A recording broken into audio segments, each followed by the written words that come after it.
everyone, welcome back to the channel Study Warehouse. My name is Akansha Verma and I'm back with another video. So today we are going to discuss physics roadmap so that you can score well in 2025 board.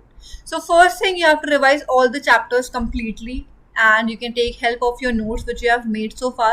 अगर आपने अभी तक notes नहीं बनाए हैं so you can follow Study Warehouse Telegram channel जिसका link आपको description box में मिल जाएगा. So we have created a new Telegram channel because पुराने वाले में कुछ issues आ गए थे. So make sure you are going through the link and downloading all the notes from there.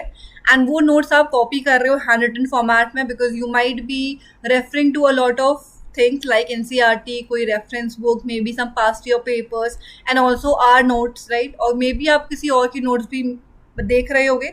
So make sure सारा ही कुछ आपका handwritten format में लिखा हुआ है so that your notes are handy for your revision. Still अगर आप कोई चैप्टर्स रह जाते हैं so you can complete that through YouTube में आप टॉपिक डाल सकते हो. वहाँ पे आपको अच्छे से नोट्स वगैरह दिए रहेंगे and may be conceptual questions भी हो so that will be covered. NCERT को आप रेफर कर सकते हो for your topics to know exactly what all topics are in your syllabus and based on that उन टॉपिक्स को आप रेफरेंस में सर्च कर सकते हो और YouTube whichever you feel is easier for you to learn and then make your notes accordingly. You have to make sure that 10 PYQs आप करो so that आपको पैटर्न एनालाइज हो and mainly if you see जो questions होते हैं वो काफ़ी repeated होते हैं सो उससे आपको एक पैटर्न मिल जाएगा एंड रिपीटेडली अगर आप क्वेश्चंस करोगे सो वो आपको लर्न भी इजीली हो जाएंगे. एंड 5 सैम्पल पेपर्स भी आपको करने हैं so that you can just check your answers as well the way you are writing it and you can check the marking scheme as well so that you know what should you write over there and what you shouldn't and practice अगर आप करोगे so you can detect your own mistakes so that mistakes are not repeated in the exam. Sample paper have been released by CBSE so make sure आप सारी ही sample papers की practice करके जा रहे हो. अब आपको practice कहाँ से करनी है so you have to practice from OSWAL publication जो आप यहाँ पे देख सकते हो. It is listed along with the subject and prizes. Alright. So आपको इसमें सारी आपको summary वगैरह मिल जाएगी, solve paper मिल जाएगी जिसके बारे में हम डिटेल में बात करने वाले हैं. So here you can see 1 से 6 तक आपका पूरा सॉल्व पेपर है उसके along with the solution कितने मार्क्स का क्या लिखना है आपको everything is mentioned over there. Apart from that 7 से लेके 10 तक there is unsolved paper जिसके आपको आंसर्स मिलेंगे. Just wait for a while, I'll tell you about it. Next आपको यहाँ पे blueprint of sample question paper मिल जाता है. ब्लूप्रिंट से आपको आइडिया लगता है कौन से टॉपिक से कितने मार्क्स का चीजें पूछी जा सकती है and based on that you can prioritise. So whatever questions are you able to see, make sure you are solving them by your own. Here is sample paper 1 which is already solved but इसका solution आपको पीछे मिलेगा. पहले आप इसे खुद अपने हिसाब से आंसर करो. फर्स्ट का answer whichever option is there. Make sure you have a reason behind that. ऐसा ना हो कि आप सिर्फ तुक्का मारते हुए चल रहे हो. So here you can see सभी टॉपिक्स का डिटेल एक्सप्लेनेशन आपको दिया है. जो भी क्वेश्चन पूछे गए हैं डिटेल एक्सप्लेनेशन उसका दे रखा है आपको so that आपकी कंसेप्चुअल क्लैरिटी रहे. Now here is sample paper 9 which is unsolved. Though it is written unsolved but आपको इसका solution मिल जाएगा. कैसे? You can see there is a QR given. If you scan that आपको सारा ही solution मिल जाएगा. Also oswal.io एक platform है where you can practice a lot of questions जिसका link आपको description box में मिल जाएगा. So make sure you log in over there and practice a lot of questions ताकि आपके concepts अच्छे रहें. फिजिक्स में काफी सारे डेरिवेशन है तो इसके लिए आप क्या कर सकते हो. You can do a lot of written practice and make sure जब भी आप डेरिवेशन की हेडिंग डाल रहे हो you are putting the result just below it.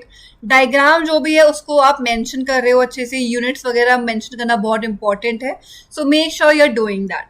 अब जब आप डेरिवेशन का हेडिंग डालोगे एंड विद इन दैट अगर आप फॉर्मूला लिख रहे हो so that means आपको फॉर्मूला अच्छे से याद रहेगा which is going to be very helpful to you जब आप न्यूमेरिकल प्रैक्टिस करोगे. आपको सेपरेटली फॉर्मूले आने की जरूरत नहीं पड़ेगी. कंसेप्चुअल क्वेश्चंस बहुत इंपॉर्टेंट रोल प्ले करते हैं. अगर आप एनसीईआरटी में देखोगे तो ऐसे डायरेक्टली कंसेप्चुअल क्वेश्चन आपको नहीं मिलेंगे.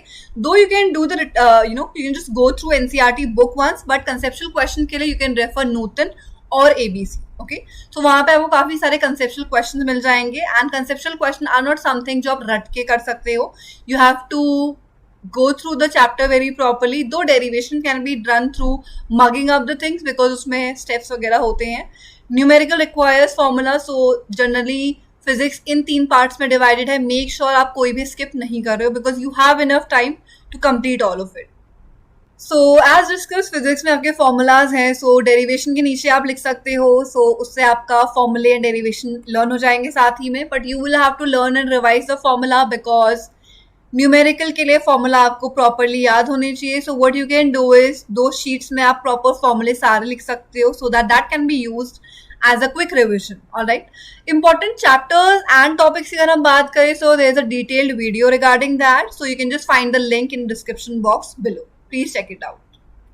So अब हम बात करने वाले हैं कुछ important topics के बारे में. So यूनिट 1 इलेक्ट्रोस्टैटिक्स में गॉस लॉ इंपॉर्टेंट है. करंट एंड इलेक्ट्रिसिटी की अगर हम बात करते हैं तो Kirchhoff law and Wheatstone bridge. Transformer से भी आपके काफी सारे क्वेश्चंस आते हैं, स्पेशली न्यूमेरिकल्स. एंड ऑप्टिक्स से कम आपका 10 मार्क्स का आता है, so make sure you are doing it. Semiconductor devices से इजी क्वेश्चंस आते हैं, so you have to study that. Dual nature of radiation on matter, atoms and nuclei की अगर हम बात करें, सो ये काफ़ी थियोरेटिकल एंड काफ़ी इजी टॉपिक्स हैं. तो अगर आप में से कोई न्यूमेरिकल्स में थोड़ा वीक है, so you can go through these topics because ये थियोरेटिकल है, बट इसमें से ज़्यादा नहीं आता. But do not skip any of the chapters. And also you have sufficient time, so make sure you're making notes of each and every chapter.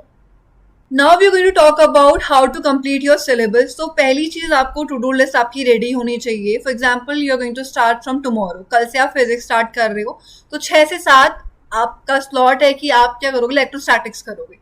अब electrostatics में आप क्या करोगे exactly? Are you going to do numerical, theory करने वाले हो या फिर conceptual questions करने वाले? So make sure you are writing it down and जो भी आपका रूटीन है. And also if you are starting with 6 o'clock, तो make sure you are waking up at 5:30 और मैक्स टू मैक्स 5:45. एंड 1 घंटा अगर आपने पढ़ लिया है, so you might need break, right. So break time में make sure you are not going through your phone, because अगर आप फोन में लगोगे तो 15 मिनट्स 20 मिनट्स चल जाएंगे and still you would feel कि सिर्फ 5 मिनट्स का ब्रेक है. So make sure break time में आप फोन अपना यूज नहीं कर रहे हो.